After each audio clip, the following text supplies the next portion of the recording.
Hey everybody, welcome to McFarland Minutes, our weekly podcast hosted by Natalie McFarland, me, and founder and president of McFarland Productions, and Scout Foster, our outreach marketing manager. In these episodes, you can expect deleted scenes, in-depth campaign reviews, project highlights, marketing concepts, book reviews, and a deep dive into the creative process at Off Your Rocker Films, and of course, invaluable lessons on mentorship, leadership, and the business of it all. We are so excited to be releasing our episodes every Sunday as your soft launch to Monday.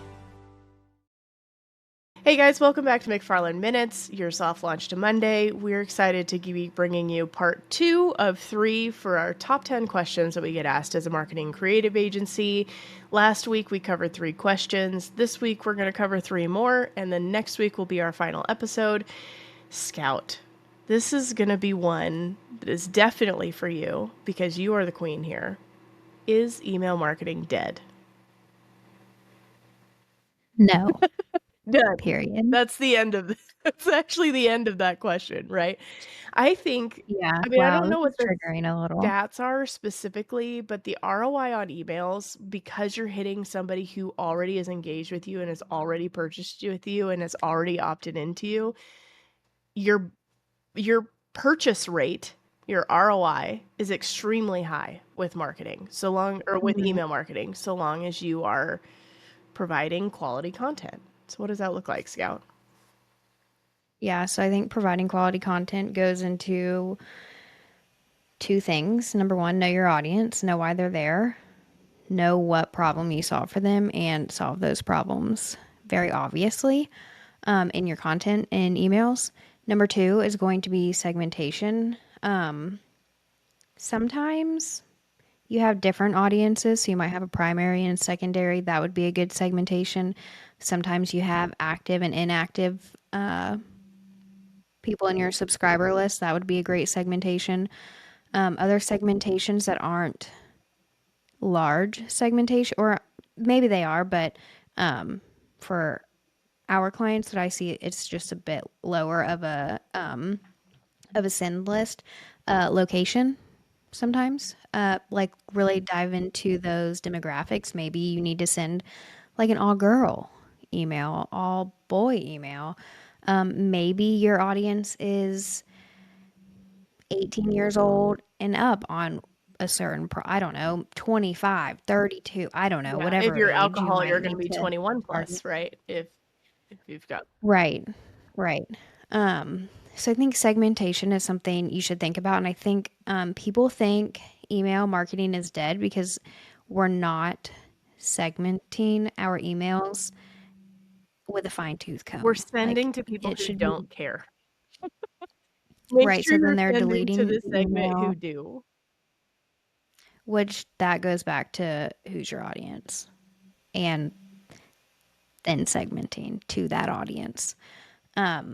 No, email marketing is not dead. It's actually like the thing I feel like that consistently works. Number 1, there's really no algorithms you do have to deal with.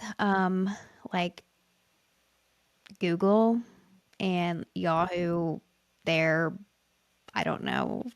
I don't really know what you call that. Like their regulation, maybe, like how they They're an filter the algorithm inbox. still. Yeah. Right.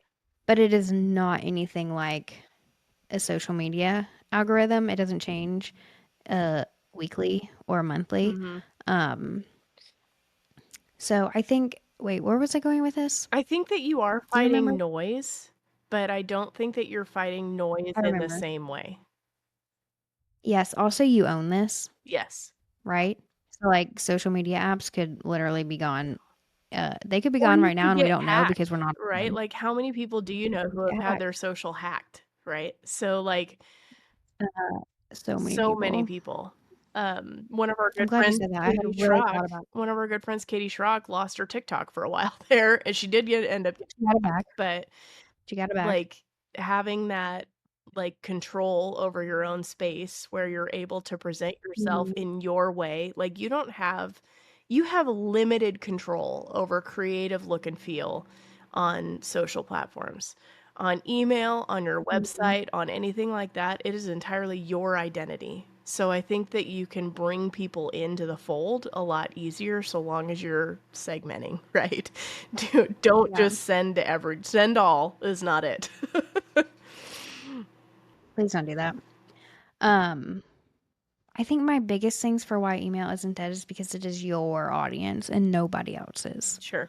You know, so that is where you build your relationship. That's where you bridge the gap. If we need some buzzwords here to wake our marketing people up, it's where you bridge the gap between client customers, you know? That's where you can do a lot of storytelling. You can also repurpose a lot of content. So sometimes it can be a major return with like less time. I'm not saying people who are doing email marketing don't spend a lot of time on email marketing because we certainly do. I just think you can repurpose content and maybe gain a little bit of your time back and probably gain some money back too Yeah. because the dollar signs are there. Yeah, for sure. I think another thing that's great about email marketing is it is so easy to tell what you made, like how many sales, like how much money did we make off of this email. And it's really obvious when Mhm. you've done something really, really good and when you've done something not so good. So I think it's Yeah. one of those things that's just super measurable, and I love that. That's very helpful. Social Yeah. is not nearly as measurable.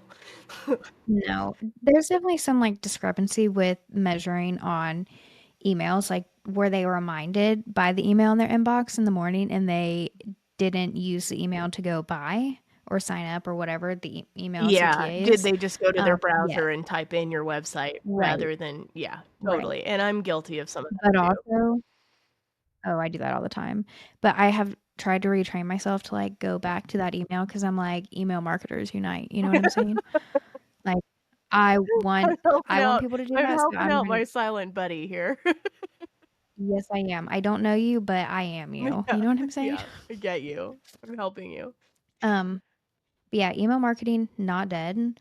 In fact, please use it. Yeah. I Please. I think that, a good point about email marketing too, and you alluded to this, but you own the audience, right? Whereas if, like, let's say social collapses tomorrow, maybe your biggest following's Mhm. on Instagram, right? And for whatever reason social shuts down, you can't get your profile back, or like something happens, right? TikTok gets shut down. We've seen that already, right?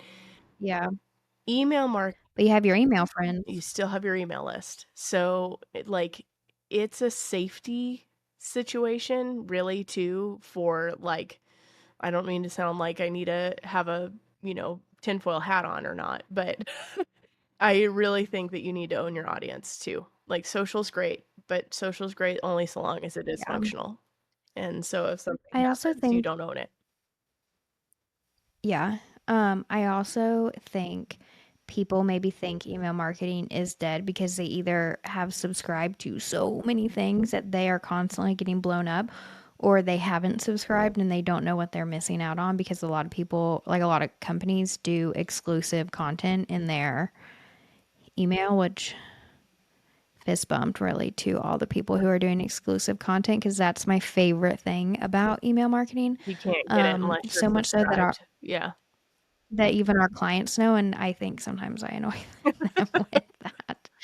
Um, but anyways, I think you can determine how frequent you send emails, and not that frequency does play a major role in your analytics for email marketing, but it doesn't necessarily have to be every single day.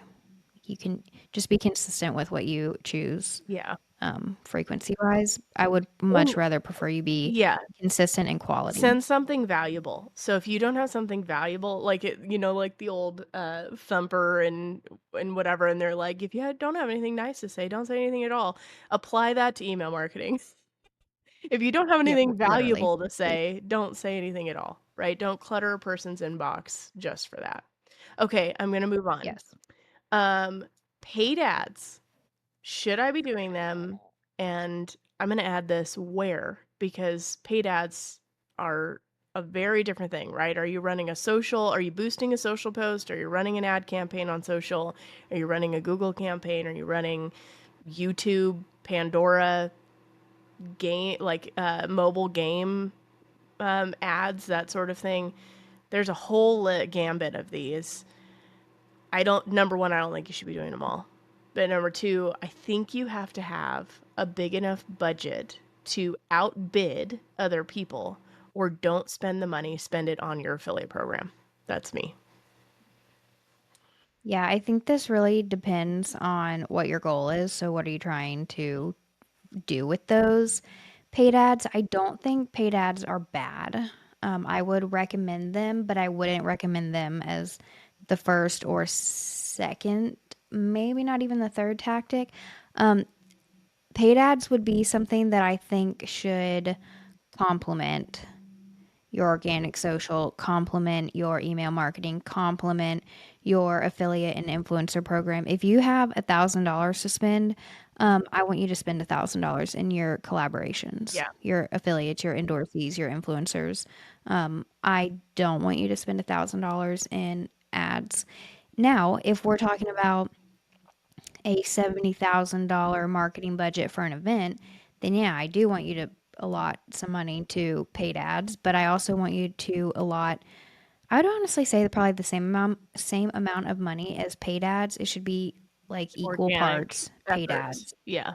Yeah. Yeah, I was going to say equal parts paid ads and affiliate like influencer programs, collaborations. Yeah. So if you're doing 15,000 paid ads, your collaborations should get $15,000. Yeah. I think something else with ads too is that, like, you need to be running those consistently, just like anything else that you do in marketing, right? Mm-hmm. Boosting a Facebook post here and there, or a meta post, I should probably say, because usually you're doing it on both Instagram and Facebook. Boosting one of those posts for like $50 for one particular thing, all you're doing is chasing likes. You're not looking for ROI on that, right? You're Flushing literally just trying to $50 get down more the people toilet. to see the thing. Maybe it turns into a higher ROI, but not very effectively. Like, your X Mhm. multiplier is not very good on that. I think you need to, if Yeah. you're going to do a paid ad program, you better run something consistently. I mean, every single day, every day of the month for months on end, right? Like, you can't Yeah. just do like $50 here, $100 there. You need to do an actual paid ad strategy. That's my thought Mhm. there. If you're not going to do that, Yeah. What then was the spend your original? time and effort elsewhere, right? You can do a whole lot of damage in other Yeah. places too. Can you repeat the original question to me? I just want to say yes or no. Should I be doing paid ads? Yes, Yeah. but Yes, but. not as your first line of defense. Yeah. Yes, but all the things we just said. Yeah. Okay, last question for this episode. What are your top favorite marketing books that everyone should read? Okay, well, we did talk about our favorite books in our book club episode, which I can't remember what episode, but maybe episode 6. That That's kind sounds of about standing right, out to me, somewhere in but I there. don't know if that is it. So if you want the full list, go listen to that episode. For the sake of this question, I actually already know, I think, what you're going to say, but I'm going to go with Know What You're For. I feel like that changed the way of thinking strategically. It's not really a marketing book, but it's more of a strategy book for like work, personal life. Um, I think it does I just apply think to that did so strategy though, much for me. because he does talk a lot about like positioning your brand, like where you're not just talking about yourselves all the time, right? Like talking about your for. Oh yeah, I Yeah. definitely think it's a strategy book. I just don't necessarily, it's not written 100% about like It's not marketing. straight Like you marketing. can Yeah. use it, right? You can apply it to very, various Hmm. levels of your life. Mine, Um, I'm gonna say for my top one, Know What You're For is certainly top, but if I'm gonna pick a different one than you, Unreasonable Hospitality, which is Mhm. also not a marketing book, but it is a marketing book. Like, what they Yeah. are doing in Unreasonable Hospitality is the world's best marketing, in my opinion, because it is very much who you're for. It is very much who you're about. It is very much like for your community. So that I'm for Mhm. that. Like, Unreasonable Hospitality is definitely one. So what are some of the other ones? Good to Great is a great one. Um, they're like Purple Cow is a pretty Um, good one. It's a quick read, yeah. so fast to read that one. Mhm. Um, shoot, there's What tons. about the one you just read? The Nike one? Oh, yeah, that one's more like a biography sort of situation, but it is pretty Oh, cool. okay. It talks a lot about how Nike got started. Blue Ribbon shoes, Blue Ribbon, something like that was the original company, and then eventually Hmm. Nike, their shoe brand, right? So they established a shoe brand under Blue Ribbon. They eventually were like, okay, Nike's really who we are. So they turned into just Nike.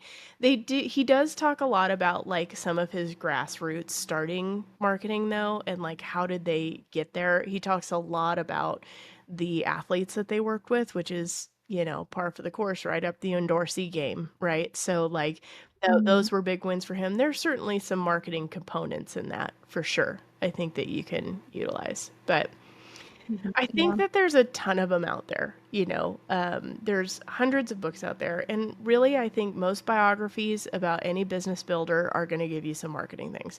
Unreasonable Hospitality, Mhm. definitely. Um, know what you're for. There's tons of them out there, and what we'll do is. In this episode's show notes, let's come up with like a list of like 15 different ones, 20 different ones that we really like, and we can drop them in there, maybe with links to the Amazon purchasable so that you can find them. Yeah. That sounds good. Um, my God, I don't even know if we've read 15 or 20. Probably between the two of us we have. Oh, definitely. Yeah. I think probably have 15 at least anyway on my list, on my Audible list. Yeah. Okay, yeah, I'm gonna need to pull up like Goodreads or something because I'm sitting here thinking of all the books that I read. I'm like, I don't remember one that I can say right now. I did love Ina Garten's book, Oh, yeah, you were which telling is me about not this one. This marketing, isn't but one that I've read.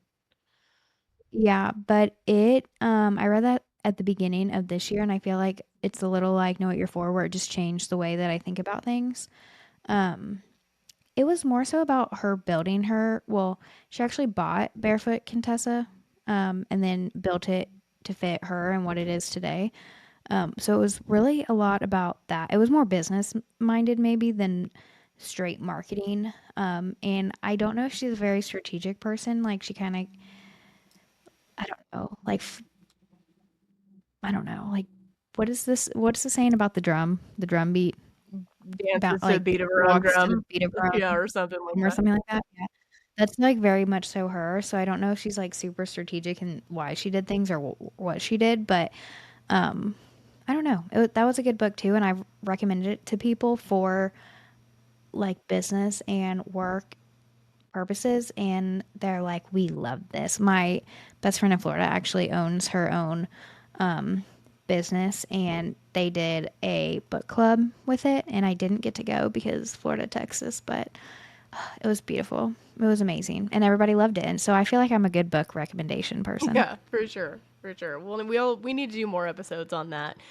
We could probably do Yeah. one on Shoe Dog or which was the Nike one, or even like Main Street Millionaire was a pretty good one too that I just recently Mhm. read. But cool. Well, I think that that is segment 2 of our 3-part series on top 10 questions that we get asked as a marketing creative agency. Just kind of across the board. We've got one more episode of this in our series, which would be episode 13. We'll see you next week.